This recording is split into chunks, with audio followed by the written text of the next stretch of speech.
చేయాలనుకోండి. అవి ఏం చేయాలి? పిల్లలు ఏం చేయాలండి? పిల్లలు ఏం చేయాలి చెప్పండి? పిల్లలు ఏం చేయాలి? 10కి 10 సంపాదించాలి. ఏం చేయాలండి? పిల్లలు ఏం చేయాలండి?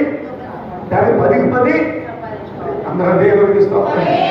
ఉన్నది తినేసి పాడు చేసేయకూడదండి. ఉన్నది తినేసి పాడు చేసి దేవుడు బిడ్డ ఆలోచించి అందరూ దేవుడికి స్తోత్రం. రెడ్డి గారు చక్కగా పిల్లలు స్థలం కోరి పిల్లని పెద్దోడికితే 2 అంతస్తులు మేడగట్టండి. ఏం చేయాలండి? అది కథ స్తోత్రం చూద్దామా? దాని పిల్లలు అలాగే అందరూ చేయాలి. ఆయన సంపద మనం పిల్లలు కష్టపడాలి, ప్రయాసపడాలి.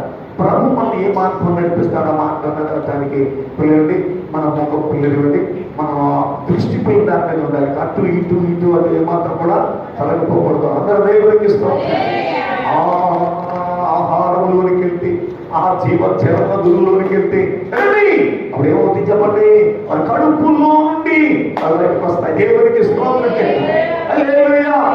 మన్నా తిన్నారు, మన్నా తిన్నారు, మన్నా తిన్నారు, చదువుకుంటున్నారు. మన్నా తిని ఏం చేయాలండి? చదువు మన్నా ఏంటయ్యా? ఆ మన్నా ఎలా గుర్తుంది? పైనుంచి మీరు వస్తుంది. ఏం అద్భుతం! ఇదేంటిది, ఇదేంటిది? తినేటప్పుడు పిల్లలు ఆలోచిస్తుంది. తినేసిన తర్వాత ఆలోచన మర్చిపోతున్నారు. తిని కలిసి ఎంత వాక్యం తీసి మర్చిపోతున్నామా? కానీ దేవుడు బిడ్డ ఆలోచించి ఈ వాక్యం నీలోనికి వెళ్తే నిన్ను దేవుడు బిడ్డ ఆలోచన భగవంతుడి చేస్తుంది. స్తోత్రమా? భక్తుడిగా తీసుకుంది. ఒక పద్ధతి అయిన పిల్లనిగా తెలుస్తుంది. ఉన్నతమైన కుటుంబాన్ని కుటుంబం తీర్చిదిద్దుకోవడానికి వాక్యం నేను బలపరుస్తుంది. దేవుడికి స్తోత్రం.